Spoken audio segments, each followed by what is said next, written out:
Hi guys and welcome back to the channel Deepak Yadav Education. Welcome to the Daily Hindu News and Editorial Analysis of 30th of April 2023.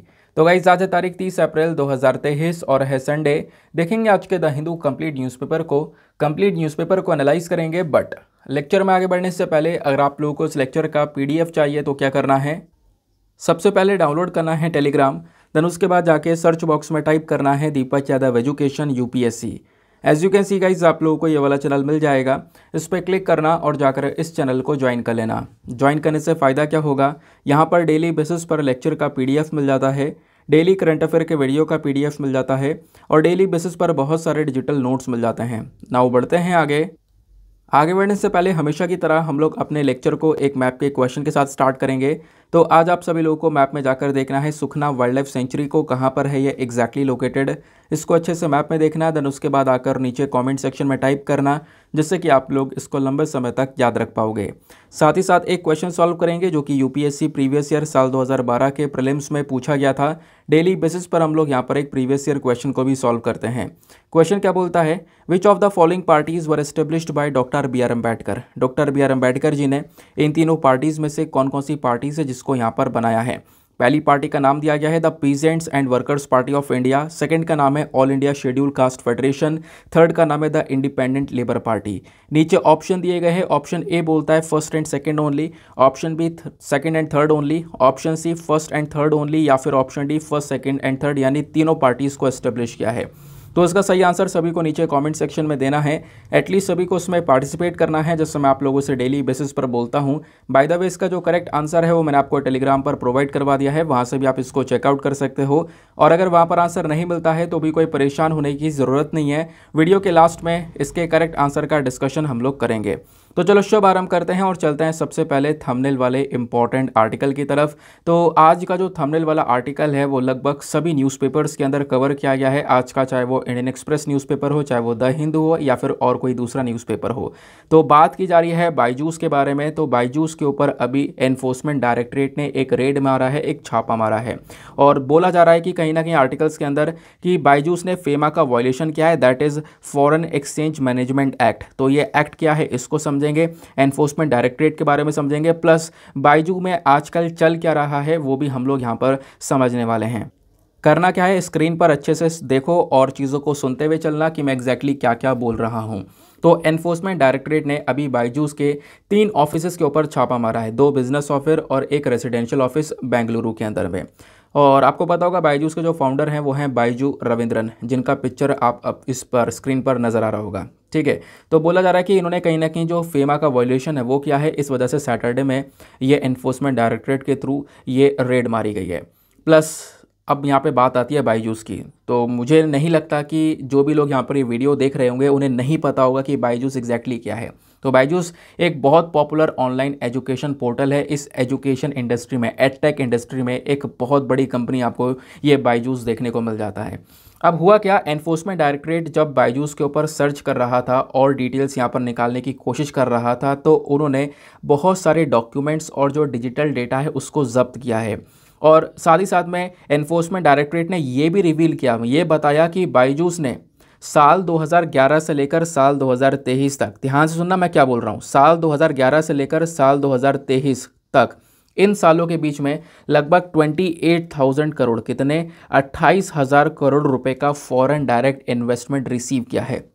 28,000 crore रुपए का investment आया है बाहर से बायजूस के पास में 2011 से 2023 के बीच में। ये एक बात यहाँ पे ईडी ने बताया है। सेकंड बात और यहाँ पर एनफोर्समेंट डायरेक्टरेट ने मेंशन की है वो ये है कि इतना पैसा तो इनके पास में आया, लेकिन कुछ पैसा यहाँ पर बायजूस ने बाहर भी भेजा है। लगभग 9,754 करोड़ के आसपास का जो पैसा है वो बाहर यहाँ पर भेजा है, ऐसा आप कह सकते हो। और खासकर उन्होंने ये दिखाया कि हमारा वो ओवरसीज़ इन्वेस्टमेंट है, यानी कि बाहर विदेश में बायजूस का इन्वेस्टमेंट है, उस तौर पर वो पैसा दिखाया गया है। फिर थर्ड थिंग जो यहाँ पर ईडी ने बताई है कि चलो ये तो पैसा हो गया अलग, कितना आया कितना गया। उसके बाद लगभग 944 करोड़, कितने 944 करोड़ रुपीस बायजूस ने अपनी एडवर्टीजमेंट और मार्केटिंग के अंदर खर्चा है। इतना बड़ा अमाउंट यहाँ पर एडवर्टीजमेंट और मार्केटिंग में यहाँ पर खर्चा गया है, ऐसा भी यहाँ पर ईडी ने मेंशन किया। अब इतनी बातें बताने के बाद में एनफोर्समेंट डायरेक्टरेट यहीं नहीं रुकता है, ईडी ने और बातें बताई। इन्होंने ये बोला कि ये जो कंपनी है ना, इन्होंने 2021 के बाद से अपने कंपनी का फाइनेंशियल स्टेटमेंट डेटा तैयार ही नहीं किया, यानी अपने कंपनी की ऑडिटिंग ही नहीं करवाई। आपको पता होगा, आज से कुछ दिन पहले मैंने ऑडिटिंग का जो कॉन्सेप्ट है आपको पढ़ाया था, फाइनेंशियल ऑडिटिंग, ये सारी ऑडिटिंग पढ़ाई थी, जो सुबह वाला वीडियो आता है, मतलब मॉर्निंग में, बिल्कुल अर्ली मॉर्निंग में 5 बजे, उस वाले वीडियो में। तो बेसिकली यहाँ पर ये होता क्या है ना कि कंपनी का फाइनेंशियल स्टेटमेंट क्या है, क्या लॉस हो रहा है, क्या प्रॉफिट हो रहा है, पूरा का पूरी जो डिटेलिंग्स है वो निकल कर आती हैं। तो हुआ क्या है, 2021 के बाद से अभी तक का जो कंपनी का ऑडिटिंग है बायजूस का खासकर, वो नहीं हुआ है, ऐसा यहाँ पर बोला गया है ईडी के थ्रू, जो कि होना चाहिए। हर साल यहाँ पर ऑडिटिंग होती है, बट बायजूस ने 2021 से अभी तक कोई भी ऑडिटिंग नहीं करवाई है। ये बात क्लियर हो गई। अब सवाल यह है कि ये रेड क्यों है। तो रेड इसलिए भी है क्योंकि बहुत सारे जो प्राइवेट पर्सन्स हैं, जो प्राइवेट लोग हैं, उन्होंने बायजूस के अगेंस्ट में बहुत सारी कंप्लेंट्स रख दी हैं। एक आध कंप्लेंट पर बायजूस नहीं गया है, बहुत सारी कंप्लेंट बायजूस के रिगार्डिंग इकट्ठा हो चुकी हैं इन सभी के पास में। उसके बाद जो है ये जो रिसर्च है वो की गई है। हालांकि जब धीरे धीरे करके प्राइवेट पर्सन्स की कंप्लेंट बायजूस के अगेंस्ट में इकट्ठी हो रही थी ईडी के पास में या दूसरी बॉडीज़ के पास में, तो इस इन्वेस्टिगेशन के दौरान यहाँ पर एनफोर्समेंट डायरेक्टरेट ने कई बार बायजूस के जो फाउंडर हैं बाइजू रविंद्रन, जो आप यहाँ पर इन पिक्चर में देख पा रहे होंगे, तो इनको बुलाया भी, इनको समन किया गया, लेकिन यहाँ पर ये बुलाने पर नहीं गए। इसकी वजह से यहाँ पर कहीं ना कहीं इन्वेस्टिगेशन करने के लिए आगे की ये रेड करनी पड़ी है ईडी को। सवाल यह है कि बायजूस ने कुछ नहीं बोला अपनी साइड से, तो पूरी बायजूस की जो लीगल टीम है उनका कहना यहाँ पर यह है कि देखो, एनफोर्समेंट डायरेक्टरेट विजिट किया हमें, कोई बात नहीं, हमें कोई प्रॉब्लम नहीं है, और वैसे भी ये एक रूटीन इंक्वायरी है, यानी कि जो ये फेमा एक्ट है ना, फेमा एक्ट के तहत जो पूरा मामला चल रहा है, इसमें बार बार बायजूस के ऊपर थोड़ा बहुत रिसर्च किया जा रहा है, तो एक रूटीन इंक्वायरी है, तो इसमें कोई प्रॉब्लम वाली बात नहीं है। हमने सब कुछ ट्रांसपेरेंट रखा है, जो भी कंपनी के अंदर है वो कंपनी के बाहर सभी को पता है, प्लस यहाँ पे हम बिल्कुल प्रॉपर एथिक्स को फॉलो करके चल रहे हैं। और ईडी जो भी डॉक्यूमेंट, जो भी डिटेल मांगेगा, वो सारी की सारी डिटेल हम बहुत आराम से देंगे, कोई हमें प्रॉब्लम वाली बात नहीं है। ठीक है, तो ये बात यहाँ पर बायजू की लीगल टीम की साइड से मेंशन की गई है। आई होप आपको क्लैरिटी अच्छे से मिल चुकी होगी। अभी बायजूस के साथ में एक बहुत बड़ी प्रॉब्लम भी हो रही है। प्रॉब्लम क्या हो रही है, 2011 में कंपनी बनती है, इन्होंने अपना जो एप्लीकेशन है 2015 में लॉन्च किया, और उसके बाद 2015 से लेकर 2019 तक धीरे धीरे ये एप्लीकेशन चल रहा था, धीरे धीरे बायजूस बढ़ रहा था। लेकिन 2020 में कोरोना वायरस आ जाता है। कोरोना वायरस पैंडेमिक की वजह से एकदम से बूम हो गया, एकदम से यहाँ पर ये जो बायजूस है वो ग्रो कर गया, और बहुत सारे जो ऑनलाइन प्लेटफॉर्म्स हैं वो एकदम से यहाँ पर कह सकते हो कोविड के समय पर ग्रो किए हैं। इवन मेरा जो अपना चैनल है, मैं इसकी भी बात कर रहा हूँ, कोविड में हम लोगों ने, मतलब कोविड आने से पहले जो है इस चैनल को मैंने स्टार्ट किया था, और वो कोविड का समय था, तो धीरे धीरे करके यहाँ पर काफ़ी सारे लोग अपना जो उन्होंने जो इंटरेस्ट है वो दिखाया चैनल में, धीरे धीरे करके यहाँ पर उस समय पर जो चैनल है वो ग्रो करना स्टार्ट, और बहुत जल्दी ग्रो कर गया था चैनल। ठीक है, तो वो समय मतलब चल ही रहा था, लोग घर में थे तो बहुत सारे वीडियोस वगैरह देख रहे थे, और मतलब सोशल मीडिया प्लेटफॉर्म पर ज़्यादा से ज़्यादा समय लोगों को निकल रहा था, पढ़ाई वगैरह सब कुछ यहाँ पर ऑनलाइन ही चल रही थी। तो उस समय पर जितने भी यहाँ पर ये एडटेक इंडस्ट्री के अंदर बड़े बड़े प्लेटफॉर्म्स हैं, इन्होंने खूब कमाई करी है, इनका रेवेन्यू बहुत बढ़कर निकल कर आया है। ऐसे ही बायजूस के साथ में था, लेकिन ये थोड़े समय की बात थी, बस खाली कोविड की। कोविड के बाद में वापस से यहाँ पर सब कुछ मामला सेट हो गया, और वापस से सारी इंडस्ट्रीज़, जो एडटेक इंडस्ट्रीज़ है, वो डाउन होना स्टार्ट हो गई, और आज यहाँ पर बायजूस बहुत बड़े लॉस में है। लॉस में, हाँ लॉस में। आप ये देखो कि 2021 में, कोविड के बाद की बात कर रहा हूँ, 2021 में बायजूस को पता है कितना लॉस हुआ था? जो इसका नेट लॉस है वो है 4589 करोड़ रुपीज़ का। मतलब अगर हम लमसम देखें तो 4500 करोड़ से ज़्यादा ही है, 4600 करोड़ के आसपास का यहाँ पर कह सकते हो जो ये पूरा लॉस है बायजूस को हुआ है। तो ये अपने आप में बहुत बड़ा लॉस है। 4,500 करोड़ से ज़्यादा का लॉस यहाँ पर बायजूस को 2021 में हुआ, जबकि 2020 में लॉस बहुत कम था, कोविड वगैरह चल रहा था, तो उस चक्कर में जो लॉस है वो लगभग 260 के आसपास था, 260 करोड़ के आसपास का। ठीक है, तो ये चीज़ यहाँ पर ज़रूर से देखने को मिल रही है। तो अभी बायजूस काफ़ी ज़्यादा लॉस में है, बहुत सारा जो पैसा है बायजूस का, मतलब कि कह सकते हो कि इधर उधर लगा हुआ है, बहुत सारा उधार ले रखा है। तो अभी ये कंपनी और ट्राई कर रही है कि हमें थोड़ा सा और लोन मिल जाए। तो बायजू ने यहाँ पर ट्राई किया कि लगभग $700 मिलियन हम लोग को कहीं ना कहीं से मिल जाएं, तो हम इस कंपनी को वापस से रेज़ करना स्टार्ट करें। तो नई जो फंडिंग है वो यहाँ पर कहीं ना कहीं बायजूस के साइड से लेने के लिए ये बायजू जो है पूरी तरह से तैयार हो चुका है। ठीक है, तो आई होप आपको यहाँ पर ये जो पूरा का पूरा मैटर है वो समझ में आ चुका है एग्जैक्टली बायजूस के साथ में क्या हो रहा है। फिर बात आती है कि ये फेमा एक्ट क्या है जिसके तहत यहाँ पर ये पूरा का पूरा रेड मारा गया। ये है फॉरेन एक्सचेंज मैनेजमेंट एक्ट। ठीक है। अब फेमा से पहले हमारे पास में एक और एक्ट हुआ करता था, फेरा, FERA। तो फेरा को रिप्लेस करके, फेरा को हटाकर हमने फेमा बनाया था। फेरा का नाम था फॉरेन एक्सचेंज रेगुलेशन एक्ट। देखो नाम से पता चल रहा है जो फॉरेन एक्सचेंज हो रहा है, पैसा बाहर से आ रहा है, इधर से बाहर भेजा जा रहा है, तो उसको रेगुलेट करने के लिए, उसको कंट्रोल करने के लिए पहले फेरा एक्ट हुआ करता था। बट 1999 में इसको रिप्लेस कर दिया गया और बनाया फेमा एक्ट, यानी फॉरेन एक्सचेंज मैनेजमेंट एक्ट। बस रेगुलेशन को हटाकर मैनेजमेंट कर दिया गया। ठीक है। अब ये जो फेमा है इसका मेन काम यही है कि जो भैया ट्रांजेक्शन्स हो रहे हैं इधर से बाहर और बाहर से पैसा आ रहा है किसी कंपनी के पास में, तो उसमें अगर कोई इश्यूज़ हैं, कोई लूप होल्स हैं, कोई गलतियां हैं, तो उसको यहाँ पर देखने का काम करता है फॉरेन एक्सचेंज मैनेजमेंट एक्ट। ठीक है। बाकी बायजूस के साथ में क्या था ये मैंने आपको समझा दिया, और ये सारी की सारी जो डिटेल्स निकल कर आई हैं ईडी की साइड से वो मैंने आपको समझा दिया। बात ये आती है इन्फोर्समेंट डायरेक्टरेट क्या है। देखो ये जो डायरेक्टरेट ऑफ इन्फोर्समेंट है ये एक फाइनेंशियल इन्वेस्टिगेशन एजेंसी है, नाम से ही काम खत्म हो गया। फाइनेंशियल इन्वेस्टिगेशन एजेंसी का मतलब है पैसों से संबंधित जो भी यहाँ पर मामले जुड़े हुए होते हैं उसके अंदर तहकीकात करने के लिए ये इन्फोर्समेंट डायरेक्टरेट काम करता है। ये कौन से मिनिस्ट्री में आता है? मिनिस्ट्री ऑफ फाइनेंस के अंडर में आता है। देखो आपसे दो चीज़ें पूछी जा सकती हैं कि ईडी कौन से मंत्रालय के अंडर में आता है। जब मिनिस्ट्री पूछा जाएगा तो मिनिस्ट्री ऑफ फाइनेंस, और जब डिपार्टमेंट पूछा जाएगा तो मिनिस्ट्री ऑफ फाइनेंस के अंदर ही एक डिपार्टमेंट आता है, डिपार्टमेंट ऑफ रेवेन्यू। तो इसके तहत यहाँ पर ईडी काम करता है। ठीक है। तो 1 मई 1956 कब? और 1 मई 1956 में जो एनफोर्समेंट यूनिट है इसको बनाया गया था। ठीक है। जब इसको बनाया गया था ना स्टार्टिंग में, तो इसका नाम एनफोर्समेंट यूनिट था। फिर अगले ही साल यानी कि 1957 में इसका नाम बदल दिया गया, बदलकर एनफोर्समेंट डायरेक्टरेट कर दिया गया।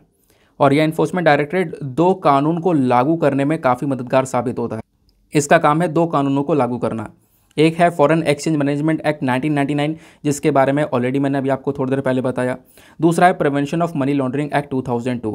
दोनों ही बेसिकली क्या है, जब भी पैसों का कोई घोटाला होगा तो ये दोनों एक्ट काम करेंगे। जैसे PMLA में क्या होता है, PMLA वाला जो एक्ट है ये बात करता है मनी लॉन्ड्रिंग के बारे में। जब भी कोई व्यक्ति ब्लैक मनी को व्हाइट मनी में कन्वर्ट कर देता है उसको हम मनी लॉन्ड्रिंग बोलते हैं। उस प्रकार के केसेस को भी एनफोर्समेंट डायरेक्टरेट ही हैंडल करता है। समझ गए? क्लियर हो गया? तो ये था हमारा एक इंपॉर्टेंट सा आर्टिकल, कुछ इंपॉर्टेंट फैक्ट्स है वो आपने यहाँ पर पता होने चाहिए। चलो आते हैं नेक्स्ट आर्टिकल की तरफ। बराबर में एक और छोटा सा आर्टिकल देखने को मिलेगा, इसको GS पेपर नंबर 2 हेल्थ के पॉइंट ऑफ व्यू से आप लिंक कर पाओगे। क्या बात की जा रही है? देखो हमारे देश भर में जो रेबीज़ की वैक्सीन है उसके अंदर कहीं ना कहीं कमी नज़र आई है, उसके अंदर में कमी नज़र आई है। रेबीज़ वैक्सीन का शॉर्टेज यहाँ पर चल रहा है, जबकि हमें बहुत सारी वैक्सीन की जो ज़रूरत है वो देखने को मिल जाती है। तो आर्टिकल में लिखा गया है कि देखो हर साल नवंबर से, और जो मार्च का महीना होता है, नवंबर से मार्च का महीना जो होता है ना, ये जो वेदर होता है इस समय पर, ये ज़्यादातर इंडिया के अंदर में वो वेदर है जहाँ पर लोग घरों से निकल रहे होते हैं बाहर, है ना। और सबसे इम्पॉर्टेंट चीज़, जो डॉग्स हैं, जो कुत्ते देखने को मिलते हैं, उनका मेटिंग सीज़न होता है, आपस में यहाँ पर मिलते हैं। डॉग की पॉपुलेशन भी बढ़ रही होती है नवंबर से मार्च के महीने में, और इस चक्कर में इसी समय पर डॉग्स के बीच में कहीं ना कहीं अग्रेशन भी नज़र आता है, बहुत ज़्यादा गुस्सा, ये चीज़ें नज़र आती हैं, जिसके चक्कर में जो डॉग्स हैं वो कहीं ना कहीं काट लेते हैं या डॉग अटैक करते हैं किसी के ऊपर में। इस प्रकार के केसेस भी नवंबर से मार्च के महीने में ही बढ़ते हैं। तो नवंबर से मार्च के महीने में क्या होता है, डॉग के केसेस भी, यानी डॉग बाइट के, कुत्ते के काटने के केसेस भी बढ़ते हुए नज़र आते हैं। तो बोला यह गया है कि देखो हर साल इंडिया के अंदर में लगभग 6 से 7 मिलियन डॉग बाइट के केस निकल कर आते हैं। कितने? 6 से 7 बिलियन। बिलियन बोल दिया क्या मैंने? 6 से 7 मिलियन, बिलियन नहीं मिलियन। ठीक है। तो 60-70 लाख डॉग बाइट के केस हर साल, ये अपने आप में बहुत बड़ा नंबर है। तो हर एक जो डॉग बाइट का केस है ना, मतलब अगर मान लो जो ये इतने 60-70 लाख केस निकल कर आए हैं, कोई बात नहीं, इनमें से हर एक केस को अगर आप एनालाइज करोगे तो किसी एक व्यक्ति को भी अगर कुत्ते ने काटा होगा तो ऑब्वियस सी बात है उसको 5 डोज लगते हैं वैक्सीन के, 5 इंजेक्शन लगते हैं उसको, ताकि जो कुत्ते का जो रेबीज़ है वो उसके बॉडी के अंदर में ना फैले। नहीं तो फिर अगर ये ध्यान नहीं दिया गया और ये जो इंजेक्शन नहीं दिए गए उस व्यक्ति को, तो कहीं ना कहीं वो व्यक्ति मर भी सकता है जल्दी। ठीक है। तो बहुत सारे केसेस ऐसे देखने को मिलते हैं इंडिया के अंदर में जहाँ पर जो पेशेंट्स हैं उनको कोई वैक्सीन मिल ही नहीं पाती है, वैक्सीन के शॉर्टेज के कारण कोई प्रॉपर यहाँ पर उनको वैक्सीन मिल नहीं पाती है, और कुछ समय बाद यहाँ पर उनकी जो हेल्थ है वो पूरी तरह से ख़राब हो जाती है। तो 6 मार्च से लेकर 6 मार्च और 12 मार्च को अगर आप लोग देखोगे तो लगभग 4 लोगों की मौत हुई है डॉग बाइट की वजह से। ये खुद NCDC ने बताया है, यानी कि national centre for disease control ने बताया है। और NCDC ने ये बताया कि इन 4 लोगों की मौत का कारण पता है क्या है? इनको वैक्सीन ना मिलना। कुत्ते ने काट लिया था, अब कुत्ते ने काट लिया तो वैक्सीन लगवा ही नहीं, ये जो इंजेक्शन लगते हैं वो लगवा ही नहीं, तो रेबीज़ जो है बॉडी में फैल गया उसके बाद में यहाँ पे क्या होता है, उनकी डेथ हो जाती है। तो ये यहाँ पर मेंशन किया गया। और ऐसे ही बोला जा रहा है कि देखो अभी भी काफ़ी सारे राज्य हैं, उत्तर प्रदेश है, छत्तीसगढ़ है, यहाँ पर जो मेन फोकस है कि वो ज़्यादा से ज़्यादा वैक्सीन को यहाँ पे हम परचेज़ करें। लेकिन अभी भी वैक्सीन की जो परचेजिंग हो रही है वो बहुत कम है, बहुत लो लेवल पर किया जा रहा है। और कई सारे राज्य और हैं, जैसे केरला आपको देखने को मिलेगा, यहाँ पर शॉर्टेज था वैक्सीन का, लेकिन उत्तर प्रदेश छत्तीसगढ़ में शॉर्टेज अभी भी है। केरला में शॉर्टेज था, लेकिन धीरे धीरे करके इन्होंने जो स्टॉक है वो बढ़ा लिया, तमिलनाडु से कुछ स्टॉक ले लिया, तो इस चक्कर में अब इनके पास में वैक्सीन थोड़े बहुत अवेलेबल हैं। बात आती है नदर्न स्टेट्स की, तो यहाँ पर अभी भी वैक्सीन की काफ़ी ज़्यादा कमी है। इंडिया में जो रेबीज़ का वैक्सीन का मार्केट है वो काफ़ी बड़ा है। ऑब्वियस सी बात है, जब कुत्ते के काटने के इतने केस निकल कर आ रहे हैं तो ये रेबीज़ वैक्सीन मार्केट भी बड़ा होगा। ये रेबीज़ का वैक्सीन मार्केट पिछले कुछ सालों में काफ़ी तेज़ी से ग्रो किया है। आप ये देखो 2022 के अंदर में जो रेबीज़ वैक्सीन की जो मार्केट वैल्यू है ना, वो 141.4 मिलियन डॉलर्स के आसपास की थी। फिर 2023 में ये जो वैल्यू है लगभग ये और बढ़ गई, 147.6 मिलियन डॉलर्स के आसपास पहुंच गई। तो आप इमेजिन कर सकते हो कितना बड़ा नंबर है। तो इंडिया में रेबीज़ के केसेस कितने सारे निकल कर आ रहे होंगे। रिसेंटली आपने देखा होगा कि दिल्ली की काफ़ी न्यूज़ आ रही थी। दिल्ली में यहाँ पर डॉग बाइट के केसेस तो बहुत सारे निकल कर आ रहे थे, लेकिन यहाँ पर इनके पास में वैक्सीन बिल्कुल भी अवेलेबल नहीं थी। केवल 4-5 हज़ार डोज बचे थे वैक्सीन के और वो पूरी तरह से वैक्सीन खत्म हो गई थी। धीरे धीरे करके यहाँ पर उन वैक्सीन की अवेलेबिलिटी इन्होंने की है। तो आई होप आपको यहाँ पर ये समझ में आ चुका है, ये जो रेबीज़ वैक्सीन की कमी हो रही है इसकी वजह से इशूज़ क्या हो रहे हैं, प्लस कहाँ कहाँ पर क्या क्या सिचुएशन नज़र आ रही है। क्लियर हो गया। बोला जाता है कि देखो हर साल एक तो कोई अंदाज़ा नहीं है कि भाई कितने केस होंगे, है ना, और कई बार कई सारे राज्य ऐसे होते हैं जो कि इर्रेगुलर डिमांड करते हैं इन वैक्सीन की, और वैक्सीन को प्रॉपर स्टोरेज ना देना।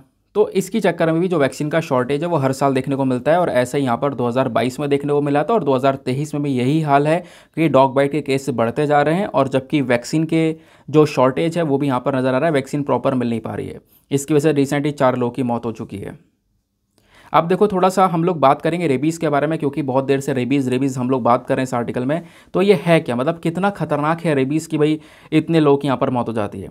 देखो हेल्थ मिनिस्ट्री का जो डेटा है उसके अकॉर्डिंग बात करें तो भारत एक ऐसा देश है जहाँ पर सबसे ज़्यादा रेबीज़ के केसेस नज़र आते हैं पूरे दुनिया में। पूरे दुनिया में जितने भी रेबीज़ की वजह से मौत होती है उसकी 1/3 मौत, 1/3 मौत इंडिया के अंदर होती हैं। हर साल लगभग 20,000 लोगों की जान जा रही है इस वैक्सीन प्रिवेंटेबल फैटलिटी डिजीज़ से, या सॉरी इस मतलब कि कह सकते हो इस बीमारी से, कि अगर यहाँ पे हुआ क्या है, किसी को अगर रेबीज़ हो गया है ना तो हम उसको बचा सकते हैं आराम से। उसके लिए वैक्सीन चाहिए, 5 डोज वैक्सीन लग जाए उसको, वो 5 वैक्सीन लग जाए तो आराम से यहाँ पर वो इंसान की जान बच सकती है। तो बोला ये जा रहा है कि वैक्सीन से बचने वाली जान जो है वो भी यहाँ पर जा रही है। तो 20,000 लोग हर साल मर रहे हैं, किसकी वजह से, इस वैक्सीन की कमी की वजह से, शॉर्टेज की वजह से। दूसरी तरफ भारत के अंदर डॉग की पॉपुलेशन है भी बहुत ज़्यादा। इंडिया में लगभग 30 मिलियन के आसपास आपको जो गलियों में घूमने वाले डॉग्स हैं वो यहाँ पर नज़र आते हैं, और इसकी चक्कर में बहुत सारे जो रेबीज़ के केसेस है वो निकल कर आते हैं। तो डॉग्स की वजह से यहाँ पर ये जो रेबीज़ है वो यहाँ पर फैलने लगता है। ठीक है, और ये होता कैसे है, देखो ये रेबीज़ वायरस की वजह से होता है। रेबीज़ वायरस जो कि यहाँ पर रैप्डोविरिडाई फैमिली को बिलोंग करता है। रेबीज़ वायरस बेसिकली एक आरएनए वायरस है, that is ribo nucleic acid virus है। ये आरएनए वायरस कहाँ पे प्रेजेंट होता है, तो ये जैसे हमारा डॉग होता है ना, डॉग के सलाइवा में उसकी जो लार होती है उसमें प्रेजेंट होता है। तो ऐसे जो रैबिड एनिमल्स हैं उनमें भी ये रेबीज़ प्रेजेंट होता है। रैबिड एनिमल जैसे डॉग हो गया, कैट हो गया, मंकी हो गया, तो ये भी अगर काट लें तो इनसे भी रेबीज़ फैल जाता है। क्योंकि इनके सलाइवा में, इनके लार में जो रेबीज़ है ऑलरेडी प्रेजेंट है। ठीक है, ये आरएनए वायरस ऑलरेडी प्रेजेंट है। तो अगर इसके किसी इंसान को काट लेते हैं, काटने के बाद में कहीं पर घाव हो जाता है, उस घाव में यहाँ पर इस कुत्ते का जो लार है वो लगा रह जाता है, तो कहीं ना कहीं यहाँ पर वो जो रेबीज़ है वो बहुत तेज़ी से फैल जाएगा बॉडी के अंदर में। तो इसी वजह से यहाँ पर बोला जाता है कि जैसे अगर कुत्ता काट ले तुरंत आपने करना क्या, रगड़ कर उसको धो लेना है, उसके बाद साबुन लगा कर उसको धो लेना है, ताकि यहाँ पर उस वायरस का जो नाम और निशान है उस घाव पर ना बचा रहे। जो लार है यहाँ पर कुत्ते की वो बिल्कुल साफ़ हो जाए, नहीं तो फिर रेबीज़ के फैलने के चांसेस 100% हो जाते हैं। उसके बाद में काफ़ी सारे लोग की यहाँ पर 2-4 दिनों में ही जान निकल जाती है, मृत्यु हो जाती है, अगर यहाँ पर वो प्रॉपर वैक्सीन नहीं लेते हैं। और काफ़ी सारे लोगों को यहाँ पर हार्ट अटैक आ जाता है इस रेबीज़ की वजह से। और कभी कभी लोग यहाँ पे नज़रअंदाज कर देते हैं, यार चलो छोड़ो क्या ही होगा, है ना, कि मतलब उन्हें के अंदर फिर सिम्टम नज़र नहीं आते, उनके अंदर कोई लक्षण नहीं दिखाई पड़ते, तो आराम से जीते रहते हैं। लेकिन ऐसा नहीं, अगर कुत्ते ने काटा है तो उसका असर कहीं ना कहीं दिखाई पड़ेगा, चाहे वो 4 साल बाद हो, चाहे वो 12 साल बाद हो, चाहे वो 2 साल बाद हो, है ना। तो और समय भी लग सकता है, तो यहाँ पर यह जो असर है वो दिखाई पड़ सकता है अगर आपने प्रॉपर स्टेप नहीं उठाया है, जो इंजेक्शन है वो नहीं लगवाए हैं तो। ठीक है, आई होप आपको यहाँ पर क्लैरिटी मिल चुकी है रेबीज़ को लेकर। अब आते हैं अगले आर्टिकल पर। नव आगे बढ़ने से पहले दोस्तों मेक श्योर करना वीडियो पे जो लाइक का बटन है उसको प्रेस कर देना। हमारा एक छोटा सा टारगेट है 5K प्लस लाइक्स का, जिसको आप अचीव करवा सकते हो। साथ ही साथ मेरे साथ में इंस्टाग्राम पे कनेक्ट कर सकते हो। इंस्टाग्राम पे जाना, सर्च बॉक्स में लिखना दीपक यादव एजुकेशन, आपको ये प्रोफाइल मिलेगा जहाँ में 12,000 से ज़्यादा लोग जुड़ चुके हैं। और आप भी जाकर मेरे साथ में जुड़ सकते हो और अपने जो भी क्वेश्चंस वगैरह हैं वो पूछना। मैं कोशिश करूँगा आपके क्वेश्चंस के रिप्लाई देने की। नौ अगले आर्टिकल पर आता है। नेक्स्ट आर्टिकल को आप जीएस पेपर नंबर 3 एनवायरमेंट के पॉइंट ऑफ व्यू से लिंक कर पाओगे। बात की जा रही है निकोबार प्रोजेक्ट के बारे में। तो आपको पता होगा जो अंडमान निकोबार आइलैंड्स हैं, वहाँ पर जो ग्रेट निकोबार आइलैंड है उसके ऊपर एक प्रोजेक्ट लगाया जा रहा है। वहाँ पे हम लोग एयरपोर्ट, पोर्ट, कॉम्प्लेक्सेस, ये सारी चीज़ें डेवलप करने के ऊपर में फोकस कर रहे हैं। तो अभी क्या हुआ है, जो शेड्यूल ट्राइब्स का पैनल है यानी कि national commission for schedule tribes, तो इन्होंने अभी यहाँ पर इसके प्रति कह सकते हो एक क्वेश्चन उठाया है कि ये जो प्रोजेक्ट है, ये प्रोजेक्ट कहीं ना कहीं जो निकोबार में रहने वाले ट्राइब्स हैं, जो आदिवासी कम्युनिटी हैं, उनके ऊपर एक बुरा इम्पैक्ट डालेगा, उनको हटा देगा। ठीक है, क्योंकि रिसेंटली हुआ क्या है कि इस ग्रेट निकोबार आइलैंड प्रोजेक्ट को क्लियरेंस मिल चुका है और इस प्रोजेक्ट में लगभग 72,000 करोड़ रुपए लगेंगे। 72,000 करोड़ रुपए लगाने के बाद में काफ़ी सारे कॉम्प्लेक्सेस, एयरपोर्ट और पोर्ट्स वगैरह डेवलप करे जाएंगे। ग्रेट निकोबार में प्रॉपर एक डेवलपमेंट किया जाएगा। तो पहले तो बोला ये जा रहा था कि भाई इसको अप्रूवल नहीं मिल सकता, ये कहीं ना कहीं बहुत सारे जंगल काटेगा, प्लस इस प्रोजेक्ट को लगाने के लिए ऑब्वियस सी बात है जंगल की कटाई होगी, काफ़ी सारे लोगों को डिस्प्लेस करना होगा। तो धीरे धीरे करके यहाँ पर इसको अप्रूवल मिल गया, एक फॉरेस्ट क्लियरेंस मिल गया। और एक क्लियरेंस मिलने के बाद में जब एनवायरमेंटल क्लियरेंस मिल गया तो अब ये प्रोजेक्ट लगाने की बारी आती है। तो उसके बाद यहाँ पर जो ये शेड्यूल ट्राइब का पैनल है, national commission for schedule tribes, ये यहाँ पर इसके ऊपर रोक लगाने की मांग करते हैं। उनका कहना यहाँ पर यह है कि ये चीज़ बिल्कुल भी सही नहीं है, क्योंकि अब प्रोजेक्ट लगेगा तो कहीं ना कहीं इस निकोबार आइलैंड में रह रहे कम्युनिटी, जो ट्राइबल कम्युनिटी है, जो आदिवासी लोग रह रहे हैं, अलग अलग ट्राइब्स यहाँ पे पाई जाती हैं और उनकी संख्या बहुत पहले से बहुत कम है, वो ख़त्म होने की कगार पर हैं। तो अगर आप उनको भी डिस्प्लेस कर दोगे तो वो ख़त्म हो जाएंगे इंडिया से ट्राइब्स। ठीक है, तो उस चीज़ का यहाँ पर ध्यान में रखना होगा। तो खैर यहाँ पे बोला यह जा रहा है कि देखो हम उस चीज़ का ध्यान रखेंगे, प्लस सरकार ने ऑलरेडी पार्लियामेंट में ये बोल दिया है कि ये जो प्रोजेक्ट है इसके लिए हमें लगभग 7.114 स्क्वायर किलोमीटर की जगह चाहिए होगी, फॉरेस्ट लैंड चाहिए होगा। और वहाँ पे शोम्पन ट्राइब वगैरह रहती हैं, कोई बात नहीं, हम उनका ध्यान रखेंगे और ख़ासकर वो जो ट्राइब है उनको हम लोग नहीं हटाएंगे, उनको डिस्प्लेस नहीं किया जाएगा। और प्रोजेक्ट के लिए उस चीज़ का भी हम लोग फोकस में रखेंगे, ऐसा यहाँ पे गवर्नमेंट की साइड से बोला गया है। ठीक है, आई होप आपको यहाँ पर समझ में आ चुका है क्या क्या एग्जैक्टली हो रहा है कि निकोबार प्रोजेक्ट कहीं ना कहीं ट्राइबल राइट्स को वायलेट कर रहा है, ऐसा शेड्यूल ट्राइब पैनल ने बोला। बट सरकार ने उस चीज़ का क्लियर किया कि देखो ऐसा नहीं होने देंगे, उनको यहाँ पर डिस्प्लेस नहीं करेंगे, उनको उनकी जगह से नहीं हटाएंगे, जहाँ पर वो रह रहे हैं वो रहते रहेंगे। ना यहाँ पर आप लोग देख पा रहे होंगे ये इंडिया का मैप है। यहाँ पर ये अंडमान निकोबार आइलैंड्स हैं। अंडमान निकोबार आइलैंड्स को जब आप लोग जूम करके देखोगे तो ये ऊपर वाले अंडमान आइलैंड्स हो गए, नीचे वाले निकोबार आइलैंड्स हो गए। ये है ग्रेट निकोबार जहाँ पर डेवलपमेंट किया जा रहा है, ये मैंने सर्कल बनाया है। ठीक है, यहीं पर डेवलपमेंट करने के बारे में चर्चा की गई है। अब इस आर्टिकल में कुछ और भी रेलिवेंट चीज़ें हैं वो मैं आपको बता देता हूँ। इस प्रोजेक्ट के बारे में मैंने आपको बता ही चुका हूँ। 72,000 करोड़ रुपए लगाकर ये जो प्रोजेक्ट है पूरा डेवलप किया जा रहा है। ग्रेट निकोबार के बारे में थोड़ा डिस्कशन कर लेते हैं। ग्रेट निकोबार बेसिकली यहाँ पर अपने आप में ही निकोबार वाली जो आइलैंड्स है वहीं पर एक बहुत बड़ा आइलैंड देखने को मिलेगा, जो कि बड़े से एरिया में फैला हुआ है। प्लस यहाँ पे बहुत सारे प्लांट्स और जो एनिमल्स हैं उनकी अलग अलग जो प्रजातियाँ हैं वो यहाँ पर पाई जाती हैं। प्लस अलग अलग जो ट्राइबल कम्युनिटी हैं वो भी देखने को मिल जाती हैं। तो आदिवासी कम्युनिटी की जब हम लोग बात करते हैं तो कौन कौन सी ट्राइब यहाँ पे पाई जाती हैं, तो निकोबार में मंगोलोइड शोम्पन ट्राइब देखने को मिल जाती है। इनका जो संख्या है वो बहुत कम है और ये खासकर पर्टिकुलरली वल्नरेबल ट्राइबल ग्रुप हैं, यानी कि पीवीटीजी के अंदर में इनको रखा गया है कि इनकी संख्या पहले से बहुत कम है और इनको सुरक्षा देने की आवश्यकता है, इनकी संख्या को बढ़ाने की आवश्यकता है। नहीं तो हम आने वाले समय पर देखेंगे ये जो ट्राइबल कम्युनिटी है पूरी तरह से ख़त्म हो जाएगी। ठीक है, तो ऐसे ही शोम्पन ट्राइब के साथ साथ निकोबारीज ट्राइब भी आपको निकोबार में देखने को मिल जाती है। ये 200-300 नंबर में आपको ये जो ट्राइब्स है वो यहाँ पर देखने को मिलेंगे। उसके बाद में मैंने आपको बताया कि यहाँ पे जो प्रोजेक्ट है वो लगाया गया, बट बहुत सारे एनवायरमेंटलिस्ट आए, उन्होंने बहुत अलग अलग प्रकार के क्वेश्चंस उठाने की कोशिश की इस प्रोजेक्ट के अगेंस्ट में। बट सरकार ने यहाँ पर इस प्रोजेक्ट को इम्प्लीमेंट करने का निर्णय ले ही लिया है और उनका कहना यह है कि हम लोग ज़्यादा नुकसान नहीं होने देंगे। बस खाली बात है ट्राइबल ग्रुप्स की, तो ट्राइबल ग्रुप्स का जो राइट्स वगैरह है, जो उनके हक हैं, उनकी प्रोटेक्शन के ऊपर भी हम लोग यहाँ पे ध्यान में रखेंगे। अब देखो यहाँ पर डायरेक्टली सवाल कैसे पूछा गया था, मैं आपको सवाल बताता हूँ। यूपीएससी ने 2009 में एक सवाल पूछा था। सवाल यह है, in which one of the following places is the Shompen tribe found. Shompen tribe कहाँ पर रहती है? Option A Nilgiri hills, option B Nicobar island, option C Spiti valley या फिर ऑप्शन डी लक्षद्वीप आइलैंड। तो इसका सही उत्तर है option number B Nicobar island. ठीक है, तो यहाँ पर क्योंकि मैंने अभी आपको पढ़ाया था निकोबार आइलैंड में शोम्पन ट्राइब पाई जाती है।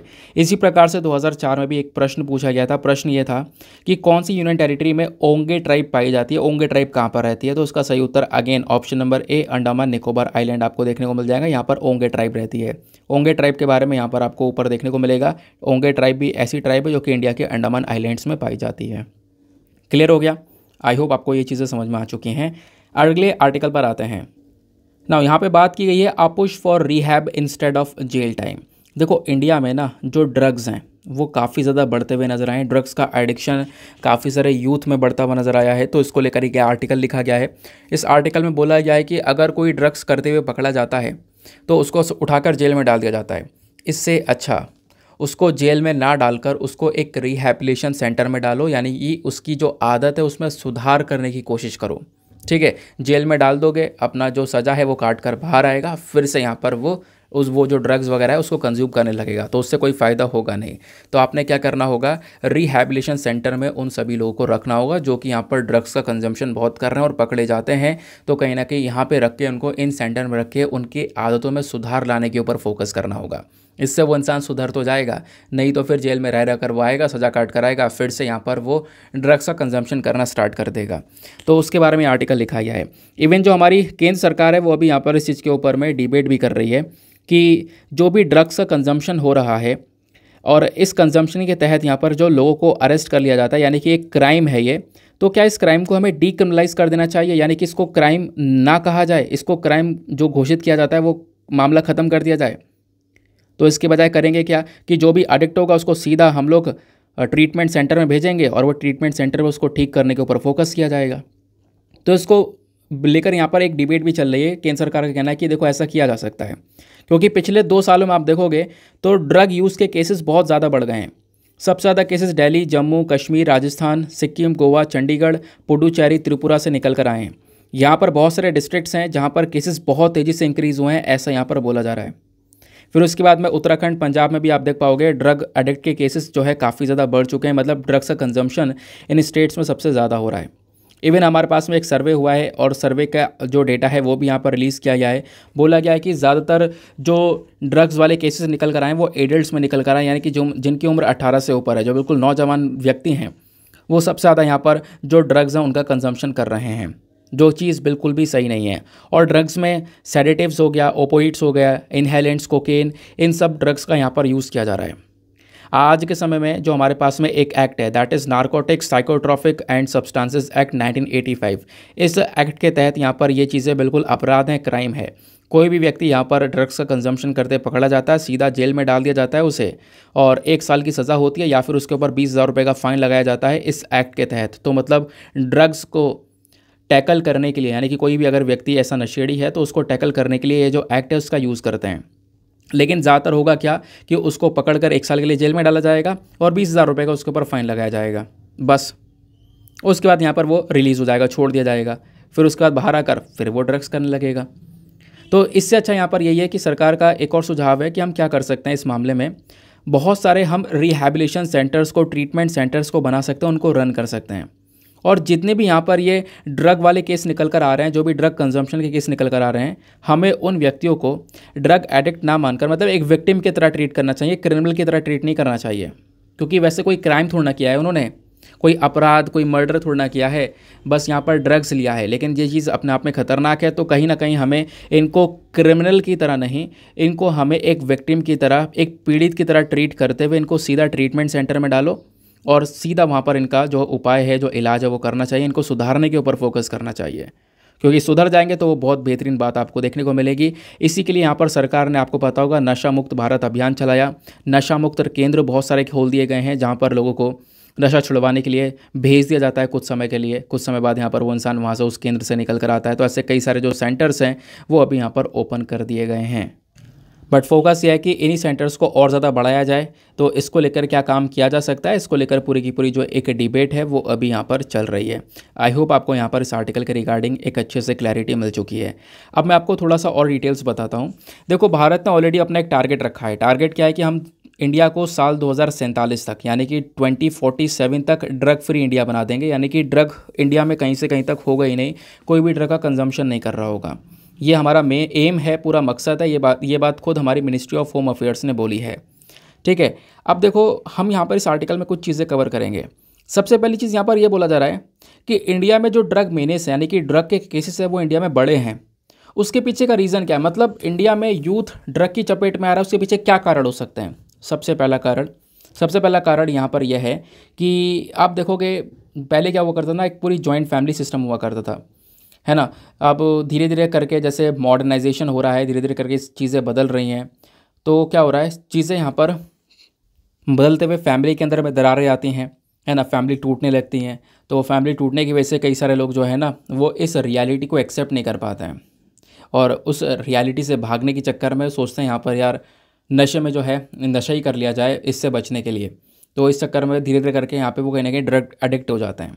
वही केसेस यहाँ पर देखने को मिला है कि करंट समय जो मॉडर्न लाइफ है, मॉडर्न लाइफ का स्ट्रेस अपने आप में बहुत ज़्यादा है और ये हकीकत चीज़ है दोस्तों। स्ट्रेस जो है आज के समय पर, आज की ज़िंदगी में बहुत ज़्यादा है। हर तरफ से यहाँ पर यूथ के ऊपर जो है वो प्रेशर आपको देखने को मिलेगा। बट वही चीज़ है, जो इस प्रेशर को हैंडल कर गया वही आगे निकल गया और जो इस प्रेशर को हैंडल नहीं कर पाया यही सोचता रह गया एक मैं क्या करूं क्या ना करूं, ये हो रहा है मेरे साथ, वो है हो रहा है मेरे साथ। तो इससे कुछ नहीं होगा। ठीक है, आपने यहाँ पर जो भी परिस्थिति है उससे लड़ना होगा और आप आराम से लड़ भी सकते हो यार। देखो, कोई भी प्रॉब्लम होती है तो हर प्रॉब्लम का सोल्यूशन ज़रूर होता है, ध्यान रखना। जब भी आपके दिमाग में आएगा कि भाई यहाँ पे बहुत दिक्कत हो रही है, ये लाइफ में ये बहुत ज़्यादा चैलेंजिंग फेस आ गया है, सबकी लाइफ में होता है, मेरी लाइफ में भी होता है, बहुत सारे चैलेंजिंग फेस आते हैं, है ना। जब समझ में नहीं आता कि क्या किया जाए तो बस खाली इतना सोचो, जब कोई प्रॉब्लम है तो सोल्यूशन भी यहाँ पर उसका होता है। हर एक प्रॉब्लम का एक सोल्यूशन है, हर एक समस्या का एक उपाय है, बस आपको वो खोजना है और दिमाग शांत रखना है। कभी कभी गुस्सा बहुत आने लगता है, ऐसा होता रहता है, मेरे साथ भी होता रहता है। जब मैं वीडियो अपलोड करता हूँ, अभी बीच में जब मतलब वीडियो अपलोड कर रहा था और ऐसा अभी भी यहाँ पर देखो चैनल पर कुछ इश्यूज़ हो गए थे, अपलोड पे लगा दो 2 घंटे बाद वीडियो अपलोड होता था। तो कहीं ना कहीं एक बार तो माइंड हो ही जाता है ऐसा कि यार मतलब 2 घंटे पहले वीडियो लगा दिया, तुम सुबह उठ रहे हो वीडियो रिकॉर्ड हो जा रहा है, वीडियो तुम रिकॉर्ड करके रख दे रहे हो 7 बजे और लगने चाहिए थे 5 मिनट और 7:10 तक वीडियो अपलोड हो जाना चाहिए था, हो रहा है वीडियो 10 बजे अपलोड, है ना। 2 घंटे लग रहे हैं अपलोडिंग में और पता नहीं टेक्निकल इशू क्या है, बस खाली ऐसे था, दिमाग ख़राब होता रहता है। बट वही है कि चीज़ों को एक्सेप्ट करना है, उसके बाद में धीरे धीरे करके आगे बढ़ना है। चैलेंज आते रहेंगे, कोई बात नहीं, चैलेंज आते जाते रहेंगे, लाइफ में आपको आगे बढ़ते रहना है।